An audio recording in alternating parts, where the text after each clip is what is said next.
As women's sports is on the rise, as media coverage is on the rise, my school team, Quinnipiac, cut their women's rugby program. Awful. And made it into club. Just like overnight, too. Just overnight, yeah. They came in, disabled their like social media, told the coach and the assistant coach they were fired, then went and told the girls. It's a very expensive school. It's like, $60,000 a year. So more than $60,000. Yeah, more now than it was $60,000 when I went there. If there was a school that could afford a varsity rugby team, it's a good this one, one. too. It's a good school. So Quinnipiac University. Sorry if I hadn't said that. Quinnipiac University. They cited gender equality, and now they're adding men's long distance running and track to a track program. I was like, what? So I got this text a bit ago, and from my teammates all in a group chat together, and my coach texted me. So we were just figuring that out, and I think it's so interesting is that as women's sports is still on the rise, it's not in some other ways, and it gets me so sad that no matter the work I'm putting in, like that is the school I went to. Right. That is their claim to fame. They get to tout. Ilona Maher went here, Olympian. And I came out of that program, a product of that program. That program gave me a lot. So it's sad to see, and I think really disruptive and just disrespectful in some ways, is shameful, I think. Especially how they did it in such silence. Yes. They didn't consult with the coaches. That's how they know they're in the wrong. And also in the spring, now that I'm thinking about it, because now these girls have to, what are they going to do? Apply to a new school? It's like...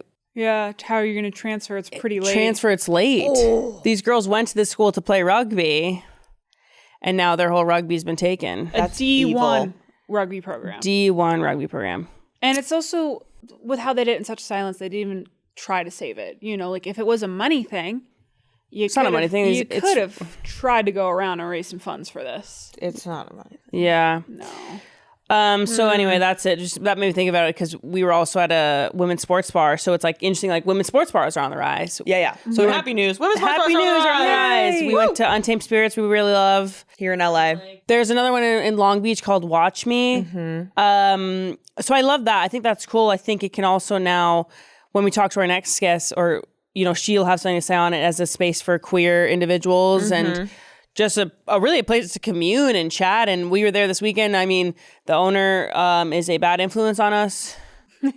They need to bar entry to me. Olivia cannot go. I've never seen this girl go crazier than when she's at a women's sports bar. I don't know what it is. I just feel like she's home. Happy, safe, comfortable.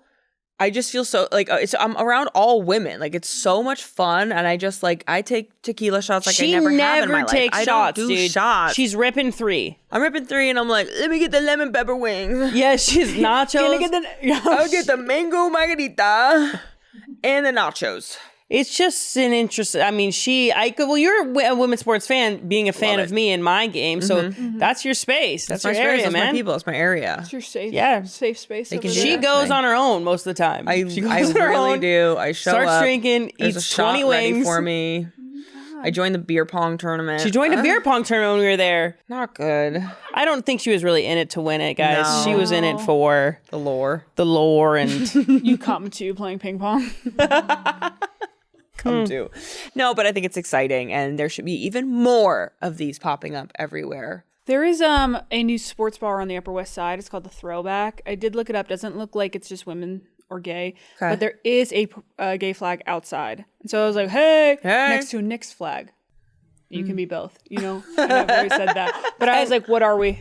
And men are allowed in these bars. Oh my gosh, welcome. They're allowed. Actually, watch women's sports. It's very cool. And Untamed Spirits used to be I don't want to say regular sports bar, but it was a sports bar before, and now it's a women's sports bar. But I think some people still know it as this sports bar from before. So I've been there for big day parties with celebrating with Angel City girls, or whatever. And I watched this group of 4 guys come in, and they walked all the way in, but they were looking around real confused. They were like, they could tell something was different, and then I think they stayed for one, bless them, and then they rolled out. But I thought that was still great of them. Stay for one. Support. Allies. Dad was telling me, though, that actually the number of people who are watching women's soccer is something like 50% men, if not a little bit more. Yeah, there's a statistics on. Maybe I'm lying, but that's what Dad says, so I can't trust him. But there's more men watching women's sports than we think. Really? That's so exciting. So yeah, come to these spaces, guys. When I was at the Unrivaled semifinals, the men were the most excited there. Really? Like yelling and like knowing all the players' names. It was really incredible.